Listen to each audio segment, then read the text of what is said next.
दोस्तों, मेरा नाम है विजय कुमार। आप देख रहे हैं कॉमिक्स पिटारा चैनल को। तो चलिए दोस्तों, राज कॉमिक्स में सुपर कमांडो ध्रुव की इस शानदार कॉमिक्स को शुरू करते हैं, जिसका नाम है मौत का ओलंपिक। तो आप देख सकते हैं इसका कवर पृष्ठ जो कि कुछ इस तरह का है। तो चलिए इसके शानदार स्टोरी को शुरू करते हैं। इस दिल दहला देने वाली कहानी की शुरुआत एक अंतर्राष्ट्रीय क्रिकेट मैच से हुई। आइए देखें।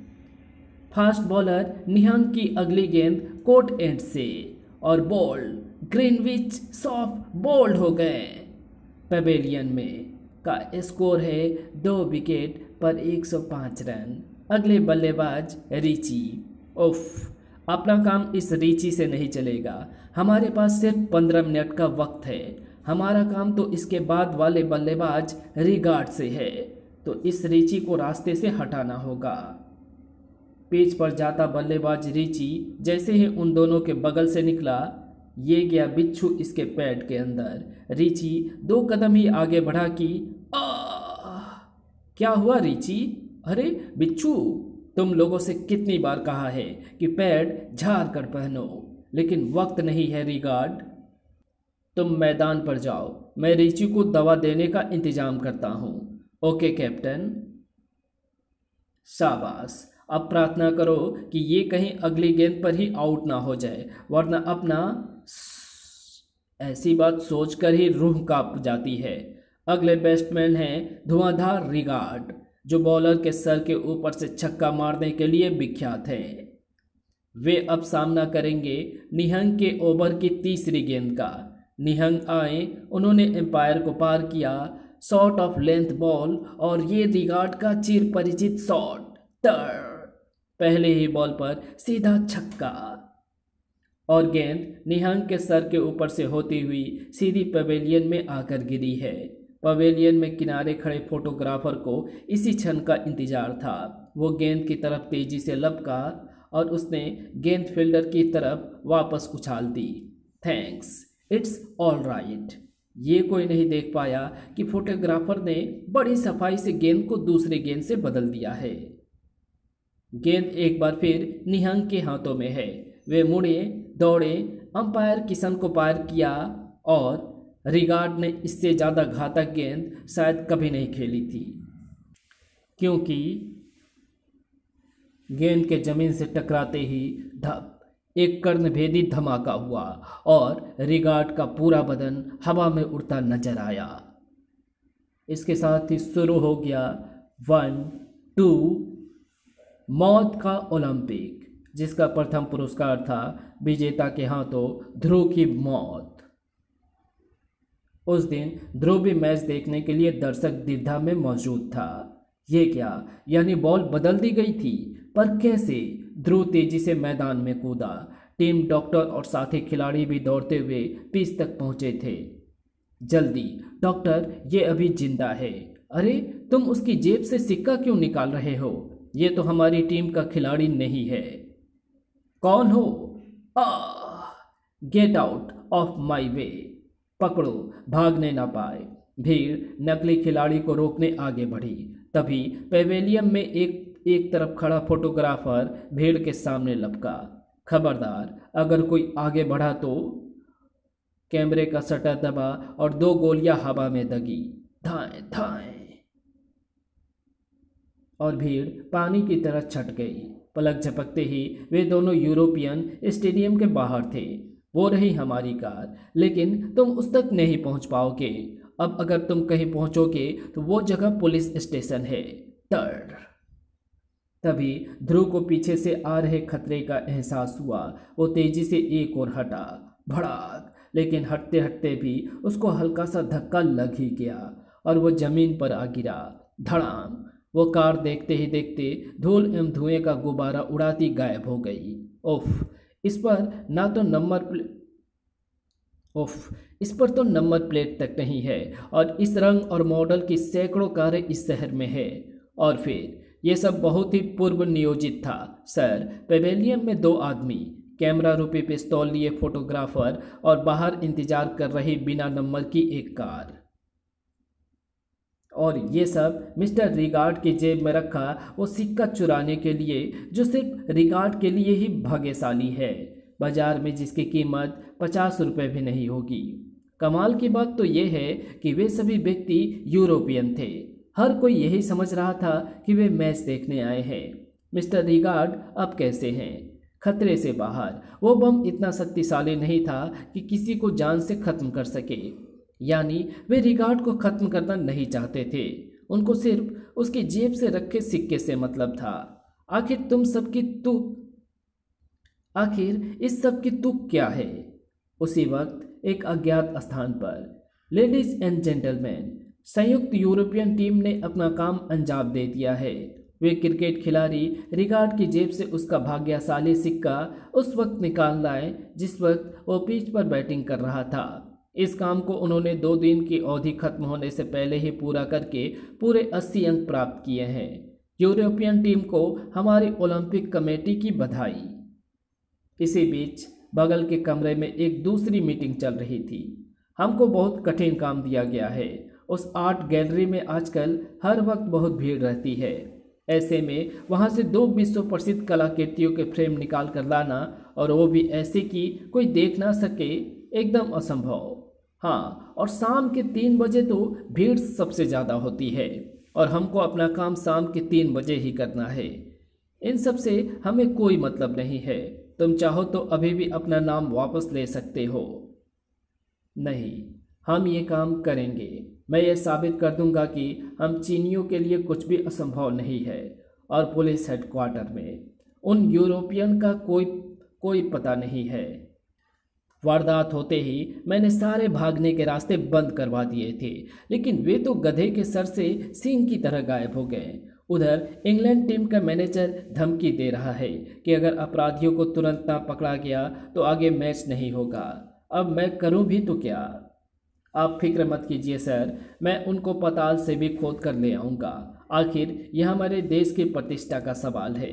अगले दिन शाम के 2:45 बजे राजनगर की आर्ट गैलरी में हमेशा की तरह दर्शकों से भरी थी। ढलती शाम। ये तो मगरमच्छ के पेट के अंदर की फोटो लग रही है। जब समझ में नहीं आता तो यहाँ आए क्यों थे? ये क्या सड़क जलेबी की तस्वीर है? क्यों? धीरे बोल मूर्ख, ये जीवन की उलझन है। तभी बाथरूम की तरफ से एक गोली की आवाज ने सबका ध्यान आकृष्ट कर लिया। धाएं। आर्ट गैलरी में तैनात गार्ड तेजी से बाथरूम की ओर लपके। चोर चोर पकड़ो। अरे, इसके पैर में तो गोली लगी है। और लगभग साथ ही साथ 2 नकाबपोश भी उसके पीछे निकले। इसके हाथ में तो कलाकृतियां हैं। खबरदार, जो किसी ने हिलने की कोशिश की तो होश में आओ और कलाकृतियां नीचे। मैंने कहा हिलना मत। तड़ाक। और गार्ड उछलकर नीचे आ गिरा। नकाबपोश बगल वाले खिड़की की तरफ लपके। आओ जल्दी। छनाक। और ये सब पल भर में हो गया। दूसरे गार्ड को पिस्तौल बाहर निकालने का भी मौका नहीं मिला, परंतु खिड़की का शीशा टूटते ही पुलिस स्टेशन में लगा अलार्म घनघनाने लगा। टर्न। तुरंत ही सावधान सावधान। 13वें रास्ते की सभी पुलिस पेट्रोल वैने तुरंत आर्ट गैलरी पहुंचे। Red alert. आर्ट गैलरी तो अगले ही मोड़ पर है। और कुछ ही क्षणों में वे रहे 2 नकाबपोश। एक के हाथ में कलाकृतियां भी है। लगभग पूरी आर्ट गैलरी के दर्शक इधर ही देख रहे हैं। अच्छा ही है, मैं ऐसे अपराधियों की पिटाई पूरी जनता के सामने ही करना चाहता हूँ, ताकि वे भी देख सकें कि इन नाली के कीड़ों से डरने की कोई ज़रूरत नहीं है। धाड़। लेकिन दुश्मन कमज़ोर नहीं था। अगले ही पल ये तो बिजली से भी तेज है। धम। लेकिन ध्रुव का बदन ऐसी पता नहीं कितनी परीक्षाओं की आंच में तप कर निखरा था। धम। गिरते गिरते भी उसके बदन ने मोटरसाइकिल को एक झटका दिया और मोटरसाइकिल ने अपना रास्ता बदल दिया। भड़ाम। परंतु ये तो कुंग-फू का उस्ताद लगता है। इधर ये मुझे उलझाए हुए है और उधर उसका साथी पेंटिंग्स लेकर भाग रहा है। इसलिए इस लड़ाई को जल्दी खत्म करना पड़ेगा। ताड़। नकाबपोश कुंग-फू का उस्ताद जरूर था, लेकिन ध्रुव उस्तादों का उस्ताद था। ये तो गया। अब दूसरा नकाबपोश ज़्यादा दूर नहीं भाग पाया। पुलिस। वो पलटा और वापस भागा जहां ध्रुव उसका इंतजार कर रहा था। ढिसुम। अब देखूं कि तुम कौन सी बहुमूल्य कलाकृतियां लेकर भाग रहे थे। परंतु कलाकृतियों के रूप में एक आश्चर्य ध्रुव का इंतजार कर रहा था, लेकिन वे दोनों कलाकृतियां थी ही नहीं। ये क्या सादे कागज? ये दोनों तो चाइनीज हैं। क्या? फिर आर्ट गैलरी में। मैं जैसे ही बाथरूम में घुसा मुझे पास के शौचालय से कुछ आवाज़ें सुनाई दी। दरवाज़ा हल्का सा खुला था। मैंने अंदर झांका तो दो नकाबपोश कुछ पेंटिंग्स लिए जाने क्या कर रहे थे। मैं अगले ही पल चिल्लाता हुआ बाहर भागा। अभी मैं दरवाजे तक पहुंचा ही था कि तभी एक गोली चली और मुझे अपनी पिंडली में एक अंगारा छूता हुआ सा लगा। धाय। आगे तो सारी बात आप जानते ही हैं, लेकिन इन दोनों ने तो हमारे देश की नाक ही काट डाली। छी, कमाल है, एक और बेतुका अपराध, और वो भी विदेशियों के ही द्वारा। बाद में उन दोनों चाइनीज युवकों का कहना है कि ऐसा उन्होंने एक शर्त जीतने के लिए किया कि उस आर्ट गैलरी से कोई कुछ लेकर भाग नहीं सकता है, और उनका ये भी कहना है कि गोली उन्होंने नहीं चलाई। एकदम सफ़ेद झूठ। नहीं ध्रुव, उनका कहना सच है। ये रही उनकी रिवॉल्वर, और हमारे विशेषज्ञ का कहना है कि मिस्टर च्वांग के पैर में जो गोली लगी है वो इस रिवॉल्वर के नहीं चली है। क्या? यानी ना तो आर्ट गैलरी से कोई चोरी हुई, और यही तो कमाल की बात है, चोरी हुई है परंतु दो अति बहुमूल्य कलाकृतियों के सिर्फ फ्रेमों की। ये तो हद हो गई। यानी किसी ने इन युवकों से चोरी करने की शर्त लगाई। और जब सभी दर्शक खिड़की से भागते नकाबपोशों को देख रहे थे तो उसने भरपूर मौका होते हुए भी सिर्फ फ्रेम चुराए, और गोली भी शायद उसी ने चलाई। वाह! अभी कल कुछ यूरोपियों ने एक सिक्का चुराया और आज शायद चाइनीजों ने 2 फ्रेम। फिर आपने दोनों चाइनीज युवकों का क्या किया? कर भी क्या सकते थे? गोली उन्होंने चलाई नहीं, चोरी उन्होंने की नहीं। हमको उन्हें सिर्फ चेतावनी देकर छोड़ देना पड़ा। पर मुझे पूरा यकीन है सर कि इन सब का इस घटना से गहरा संबंध है। तभी तो मुझे इजाज़त है सर। हाँ मिस्टर च्वांग, इस दुर्भाग्यपूर्ण घटना के लिए मुझे बहुत खेद है। आइए मिस्टर च्वांग, मैं आपके लिए कुछ तो कर नहीं सकता, पर आपको कम से कम आपके ठहरने के स्थान तक तो पहुंचा ही सकता हूँ। Sure my son. और थोड़ी देर बाद आप यहाँ ठहरे हैं इस जहाज़ में? हाँ, और मेरे जैसे बहुत से पर्यटक इस जहाज़ में ही ठहरे हैं। इस शहर के होटल बहुत महंगे हैं। परंतु च्वांग के जहाज़ की तरफ मुड़ते ही ध्रुव का मुस्कुराता चेहरा एकदम से कठोर हो गया। उसी रात, यह है वो जहाज़ करीम, तुमको इस पर नज़र रखनी है और हर वो बात तुमको नोट करनी है जो असामान्य लगे। फिक्र नोट कैप्टन, ये सब तुम मुझ पर छोड़ दो। अगले कुछ दिनों तक शहर में अजीब व गरीब घटनाएं घटती रही और ध्रुव खामोशी से देखता रहा। फिर एक दिन, क्या कह रहे हो ध्रुव? मैं ठीक कह रहा हूँ सर। मुझे विश्वास है कि विभिन्न देशों के अपराधी इस शहर में किसी प्रतियोगिता का आयोजन कर रहे हैं और उनका अड्डा है पर्ल हार्बर पर खड़ा जहाज सी किंग। मैंने कमांडो करीम को इसकी निगरानी पर लगाया था और उसके अनुसार हर ऐसे अजीबोगरीब अपराध के बाद अपराधियों के हुलियों से मिलते जुलते लोग सी किंग के अंदर गए। पर तुमको सी किंग पर शक कैसे हुआ? क्योंकि मिस्टर च्वांग उसी जहाज में ठहरे हुए हैं और मेरे पास इस बात का पक्का सबूत है कि मिस्टर च्वांग अपराधियों से मिले हुए हैं। कैसा सबूत? सबूत वो पैंट है जो मिस्टर च्वांग दुर्घटना के वक्त पहने हुए थे और जिसे पुलिस ने सबूत के तौर पर अपने पास ही रखा है। शीघ्र ही, हाँ, वो रही वो पैंट। देखिए सर, अगर मिस्टर च्वांग का दौड़ते वक्त गोली लगी होती तो पैंट का छेद और गोली का घाव एक ही सीध में होते या जरा सा ऊपर नीचे होते।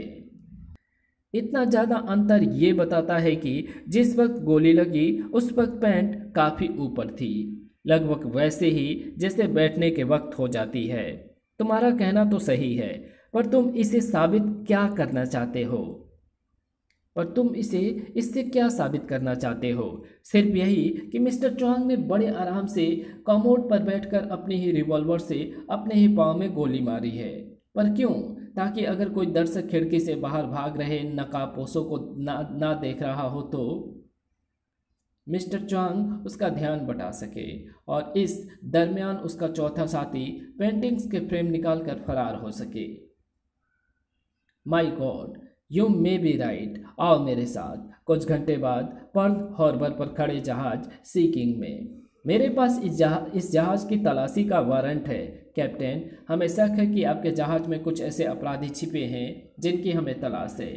मेरे जहाज में अपराधी? हाउ डिस्ट्रॉस। आप शौक से पूरे जहाज की तलाशी लीजिए, जहाँ चाहें और जितनी देर चाहें। जल्द ही ये बात साफ हो गई कि सीकिंग में ऐसा कोई भी व्यक्ति नहीं है जिसकी पुलिस को तलाश थी। I am sorry captain. Sorry की क्या बात है? मैं जानता हूँ कि आप सिर्फ अपनी ड्यूटी निभा रहे हैं। हद हो गई ध्रुव। तुम जानते हो कि किसी अंतर्राष्ट्रीय जहाज की तलाशी लेने का क्या मतलब होता है, और वो भी सिर्फ शक के आधार पर। जवाब में ध्रुव सिर्फ खामोश रहा और एसीपी जैसे ही हटे। करीम, एसीपी साहब को चाहे मेरी बात का भरोसा ना हो, मुझे तुम्हारी नज़रों पर पूरा भरोसा है और यकीन भी। तुम इस जहाज़ पर नज़र रखना जारी रखो। इसी बीच उसी अज्ञात स्थान पर देवियों और सजनों, चाइनीज टीम ने पहले पूरे 80 अंक प्राप्त किए थे क्योंकि वे 3 बजे ठस भरी आर्ट गैलरी में दोनों फ्रेम ले आए और उनको फ्रेम निकालते किसी ने नहीं देखा। लेकिन उनके दो आदमी ध्रुव द्वारा पकड़े भी गए। इसकी पेनल्टी के रूप में 10 अंक कट गए, बचे 70 अंक। अब अगला दौर अफीर की टीम का है। ये ध्रुव कौन है? बगल वाले कमरे में अफीर की टीम जोरदार विरोध कर रही थी। ये नाइंसाफ़ी है। हमको विस्फोटक पदार्थ इस्तेमाल करने की अनुमति दी जाए, उससे तो काम बिल्कुल आसान हो जाएगा। फिर 80 अंक किस बात के? तुम हमारे लीडर हो कुंटा, तुम ही बताओ कि ये कैसे संभव है। शांत शांत शांत। इस दुनिया में कुछ भी असंभव नहीं है, परंतु सिर्फ दिमाग वालों के लिए। पहले मेरे सामने उस इलाके का पूरा नक्शा लाओ और फिर मैं तुमको अपना प्लान बताता हूँ शीघ्र ही। तो ये है वो पुराना किला जिसकी 5 फुट मोटी दीवार हमको कल शाम तक तोड़नी है। पर इसके बगल में 2 लाइनें किस चीज़ की है? ये रेल की पटरी है। बस बन गया काम। लेकिन इस पटरी का अब इस्तेमाल नहीं किया जाता क्योंकि जो गाड़ियाँ पहले इस पटरी से जाती थी अब इसके लिए नई पटरी बना दी गई है और नई पटरी ये है, किले से 1 किलोमीटर दूर।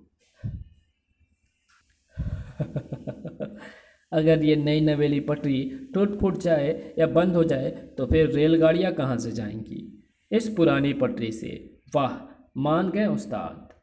अगले दिन यह है नई पटरी और वो रहा किला, यहाँ से पूरे 1 किलोमीटर दूर।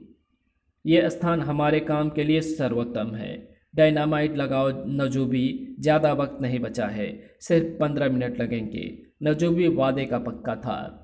हो गया, अब तुम डेटोनेटर का लीवर दबा सकते हो कुंटा। बड़ी खुशी से लीवर का हत्था तेजी से नीचे दबा और एक के बाद एक 3 धमाके हुए। लगभग आधा किलोमीटर तक पूरी पटरी बड़े बड़े पत्थरों के नीचे दबकर टीन की पत्तियों की तरह चपटी हो गई। मुझको धमाकों की आवाज़ें बहुत पसंद है। आओ नजूबी, कम से कम इस स्टेशन मास्टर को फ़ोन से इस दुर्घटना की सूचना तो देते हैं। इस खबर को सेंट्रल स्टेशन तक पहुंचने में ज़्यादा देर नहीं लगा। Hello divisional office, station master here. यहाँ से दिल्ली के बीच की पटरी दुर्घटनाग्रस्त हो गई है। शीघ्र आदेश दे सर कि क्या किया जाए।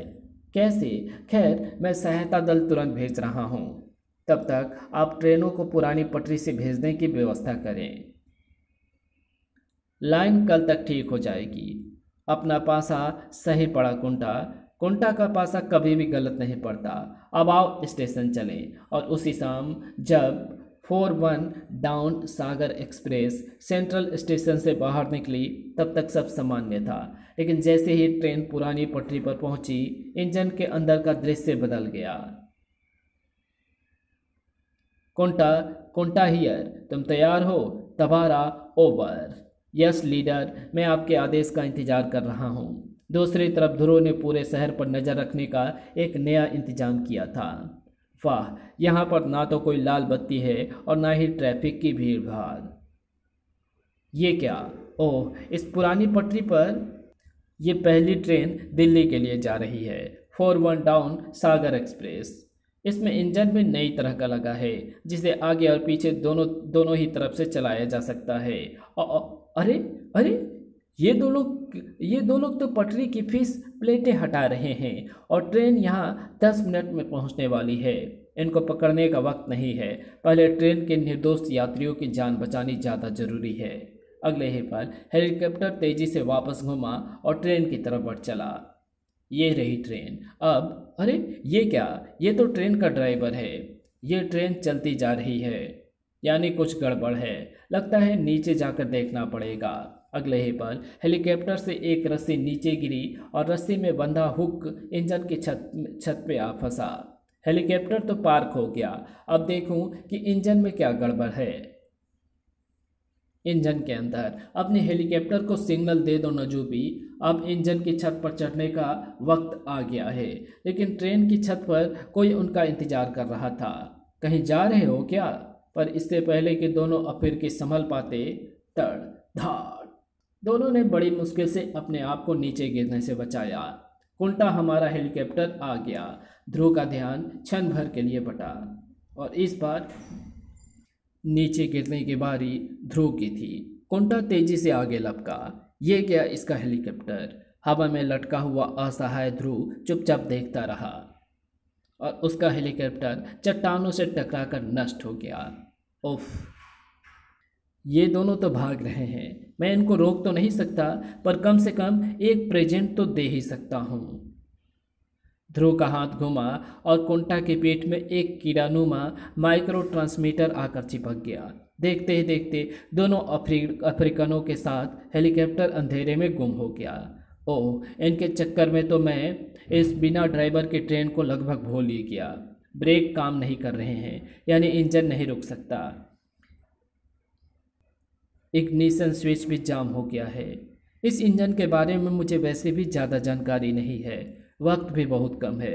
अब सिर्फ एक ही रास्ता बचा है कि इंजन को बाकी डिब्बों से अलग कर दिया जाए। ध्रुव के शक्तिशाली हाथों को एक झटका लगा और इंजन डिब्बा से अलग हो गया। डिब्बे की गति धीरे धीरे कम होने लगी और इंजन की गति तेज। वहाँ से थोड़ी ही दूर पटरियों में लोहे का तार कसकर बांधा है ना? बुलडोजर स्टार्ट करो, ट्रेन आ रही है। बुलडोजर का शक्तिशाली इंजन स्टार्ट हुआ और पटरियों का रुख किले की दीवार की तरफ मुड़ गया। आओ तबारा, भागो, इंजन आ रहा है। 100 की गति से भागता हुआ रेल इंजन तेजी से मुड़ी पटरी की ओर बढ़ा और किले की 5 फुट मोटी दीवार एक कर्णभेदी धमाके के साथ ढह गई। कर फिर बाद में अफ्रीकन टीम ने आज एक बहुत मुश्किल काम करके अपने लिए पूरे 80 अंक अर्जित किए हैं और साथ में 10 अंकों का बोनस भी। अफ्रीकन टीम को हमारी बधाई। और पर्ल हार्बर पर क्या रिपोर्ट है करीम? अभी अभी 2 अफ्रीकी जहाज में गए हैं, एक गंजा और एक चमड़े की जैकेट वाला। उससे 10 मिनट पहले एक हेलीकॉप्टर भी इस जहाज पर उतरा था। वो मारा। ये सिग्नल भी यही बता रहे हैं कि वे अफ्रीकी इसी जहाज में है। सिग्नल? कैसे सिग्नल? अभी 4 अफ्रीकनों ने सागर एक्सप्रेस को दुर्घटनाग्रस्त करने की कोशिश की। उनको तो मैं नहीं रोक पाया, पर यात्रियों को मैंने बचा लिया। भागते भागते भी मैंने उनमें से एक अफ्रीकी की पीठ में एक माइक्रो ट्रांसमीटर चिपका दिया। ये उसी के सिग्नल है। पर ये क्या? अभी ये सिग्नल बता रहे हैं कि वे अफ्रीकी जहाज से दूर जा रहे हैं, पर कैसे? जहाज के आसपास से तो ना तो कोई नौका दूर जा रही है और ना ही कोई तैर रहा है। देखो करीम, जहाज एकाएक पानी के सतह से कई फुट ऊपर उठ आया है और वो देखो, एक पेरिस्कोप यानी पनडुब्बी। हाँ, पनडुब्बी जहाज के तले में लगी होगी। वे अफ्रीकी जहाज के रास्ते पनडुब्बी में घुसे होंगे और अब पनडुब्बी उनको लेकर जहाज से दूर जा रही है। एग्जैक्टली। और पनडुब्बी का वजन हटते ही जहाज सतह से कई फुट ऊपर उठाया। बिल्कुल सही करीम, यही कारण था कि पुलिस को जहाज की तलाशी में कोई अपराधी हाथ नहीं लगा। मतलब साफ है कि इनका अड्डा कहीं और है और ये पनडुब्बी उन अफ्रीकनों को उसी अड्डे की तरफ ले जा रही है। करीम, तुम तुरंत पीटर को फ़ोन करो और कहो कि वो गोताखोरी के 2 स्पेशल मास्क लेकर यहाँ पहुँच जाए और साथ ही कुछ प्लास्टिक बम भी लेता आए। और उसके बाद तुम पुलिस को लेकर पूरा इलाका घेर लेना, समझे? अगर पुलिस मेरी बात पर यकीन ना करे तो तुम पापा से संपर्क कर लेना, यानी आईजी सर से। समझ गया। जल्दी 2 परछाइयाँ पानी के अंदर अपने गंतव्य की तरफ बढ़ रही थी। सावधान पीटर, अब पनडुब्बी हमसे ज़्यादा दूर नहीं है। अगर मेरा ख्याल सही है तो यहाँ पर अपराधियों का जमघट लगा होगा। तुम प्लास्टिक बम लाए हो ना? हाँ, ये रहे, मेरी बेल्ट में लगे हैं। देखो, उधर कुछ नज़र आ रहा है। मैं आगे बढ़ता हूँ, तुम चट्टानों की आड़ लेते हुए मेरे पीछे आओ। ध्रुव सावधानी से आगे बढ़ा। ये तो पनडुब्बी ही है और ये किसी गुफा के प्रवेश द्वार के बगल में खड़ी है, यानी ये गुफा ही सारे झगड़े की। तभी ध्रुव को खतरे का आभास हुआ तो मेरा शक सही निकला। पहरेदार ने इसकी पुष्टि कर दी है कि यही गुफा मेरी मंजिल है। पहरेदार ने संभलने से पहले ही ध्रुव ने उसका हाथ पकड़कर अपनी तरफ खींचा। जबड़े से एक घूसा दुगुनी जोर से टकराया और पहरेदार होश खो बैठा। वाह, तुमने तो मेरे आने से पहले ही इसका काम तमाम कर दिया। सुनो पीटर, तुम इस गुफा के प्रवेश द्वार को छोड़कर 2 तरफ बम लगा दो और मेरा सिग्नल मिलते ही धड़ाम धड़ाम। समझ गया? बेस्ट ऑफ लक ध्रुव। धन्यवाद पीटर। पता नहीं इसके अंदर क्या होगा। ध्रुव ने सावधानी से एयरलॉक खोला और वो आश्चर्यचकित रह गया। कमाल है, इन लोगों ने तो अंदर पूरी कोठी बना रखी है और यहीं से शायद ये प्रतियोगिता आयोजित की जा रही है। उधर कॉरिडोर के अंत से कुछ आवाज़ें आ रही है।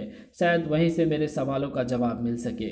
दरवाजे के पीछे एक और आश्चर्य ध्रुव का इंतजार कर रहा था। प्यारे दोस्तों, आज की मीटिंग की शुरुआत, वाह वाह, लगता है पूरा संयुक्त अपराध संघ यहाँ पर एकत्रित है। लेकिन यहीं पर ध्रुव से एक जबरदस्त असावधानी हो गई। हिलना मत, वरना पल भर में चलते फिरते बदन को लाश में बदल दूंगा। कौन हो तुम? जासूसी करने आए हो? अंदर चलो। सुपर जज के सामने। कौन है ये बदतमीज जो पर्दे के पीछे से बोलकर मीटिंग में खलल डाल रहा है? सुपर जज को जवाब मिलने में देर नहीं लगी। ये रहा बदतमीज। ये क्या है? नशा करके आए हो क्या? इसको मत डांटिए, सारी गलती मेरी है। मैंने ही इसको अंदर फेंका है। दरअसल ये मुझको पिस्तौल दिखा रहा था। सुपर जज, कौन हो तुम? इस प्रश्न का उत्तर कई लोगों को पता था। अरे, यही तो है वो लड़का, सुपर कमांडो ध्रुव। ये यहाँ तक कैसे आ गया? इसने हमें बहुत परेशान किया है सुपर जज, इसलिए इसको हमारे हाथ सौंप दिया जाए। नहीं नहीं, इससे तो हमें अपना हिसाब चुकाना है। इसने मुझे लात मारी थी, इसकी गर्दन तो सिर्फ कुंटा ही मरोड़ेगा। खामोश, पहले हम अपने बिना बुलाए मेहमान से कुशल क्षेम तो पूछ लें। तो तुम हो बेटा सुपर कमांडो ध्रुव। तुमने ही अब तक हमारे हर काम में टांग अड़ाई है। टांग तो तुमने हमारे देश के कामों में दखल देकर अड़ाई है। मैं यहाँ पर तुम लोगों को सिर्फ ये बताने आया हूँ कि ये सारा इलाका पुलिस ने घेर रखा है।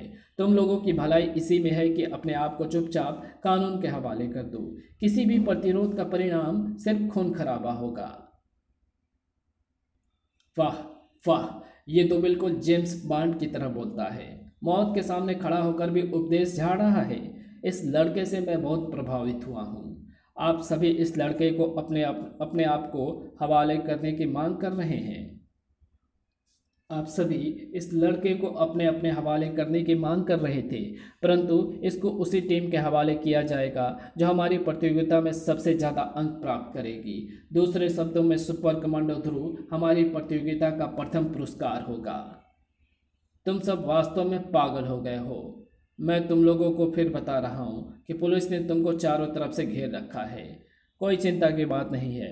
जब तक पुलिस यहाँ नीचे तक आएगी, हम पनडुब्बी में बैठकर रफू चक्कर हो चुके होंगे। पकड़ लो इसे और यहाँ से चलने की तैयारी करो। इनको समझाना व्यर्थ है। ध्रुव का हाथ अपने बेल्ट पर गया। ये तो ध्रुव का सिग्नल है। Pick pick. पीटर की उंगली रिमोट कंट्रोल के बटन पर दबी और 2 धमाके हुए। ये क्या? भागो। उफ, हमारे पास सिर्फ ऑक्सीजन मास्क पहनने का वक्त है। जल्दी करो, पानी तो बहुत तेजी से अंदर आ रहा है। ध्रुव इस अफरा तफरी का लाभ उठाते हुए गायब हो चुका था। अरे, वो लड़का किधर गया? कमबख्त, हमारे सारे प्लान पर पानी फेर गया। और बाहर। शाबाश पीटर, धन्यवाद ध्रुव। आओ अब चट्टान के पीछे आराम से बैठकर तमाशा देखें। अभी नहीं, अभी ये पनडुब्बी बची है। वे इसमें बैठकर भाग सकते हैं, लेकिन मैंने एक बम इसमें भी फिट कर दिया है। और शीघ्र ही। आओ जल्दी पनडुब्बी की ओर। लेकिन इससे पहले कि वे पनडुब्बी तक पहुंच पाते, धड़ाम। सतह पर करीम आईजी राजन और स्पेशल पुलिस फोर्स के साथ किनारे पर पहुंच चुका था। यह धमाका कैसा है? और लगभग तुरंत ही समुद्र की सतह पर सिर ही सिर नजर आने लगे। भागने के सभी रास्ते बंद देखकर अपराधियों ने आत्मसमर्पण करना ही उचित समझा। कुछ ही घंटों की कड़ी तलाश के बाद सारे अपराधी पुलिस की गिरफ्त में थे। और फिर आई एम सॉरी ध्रुव, मुझे तुम्हारी बातों का और ज़्यादा गंभीरता से लेनी चाहिए। इतने सारे अपराधी हमारे हाथ पहले कभी भी नहीं लगे। इनमें से कई अपराधियों की तो इंटरपोल तक की तलाश थी। इसमें आपका कसूर नहीं है अंकल। अगर कोई मुझसे आकर यह सब बताता तो मुझे भी उस पर जल्दी विश्वास नहीं होता। लगभग उसी वक्त भारत की धरती से हजारों किलोमीटर दूर हमारा प्लान फेल हो गया। महामहिम, फेल हो गया? हमारा प्लान फेल हो गया? कैसे फेल हुआ? एक लड़के के कारण महामहिम। लड़के के कारण? कौन है वो लड़का? उसका नाम ध्रुव है महामहिम। कल सुबह तक उसके बारे में पूरी जानकारी मेरे टेबल पर होनी चाहिए। ग्रैंड मास्टर रोबो उसको खुद अपने हाथों से सजा देगा। तो दोस्तों, ये वो शख्स था जिसने इस अनोखे अपराध ओलंपिक का प्लान बनाया था। क्यों बनाया था, फिर इसने क्या किया, ये सब मैं अपने आने वाले किसी अंक में बताऊंगा। फिलहाल तो इंतजार करो मेरे अगले अंक का। फिर मिलेंगे प्यारे दोस्तों। इसी के साथ ये कहानी यही समाप्त होती है। तो आपको ये वीडियो कैसी लगी? अगर आपको ये वीडियो पसंद आई हो तो इस वीडियो को लाइक शेयर कमेंट ज़रूर कर देना। चैनल पर नए हो तो चैनल को सब्सक्राइब कर ऑल नोटिफिकेशन को सेलेक्ट ज़रूर कर लेना।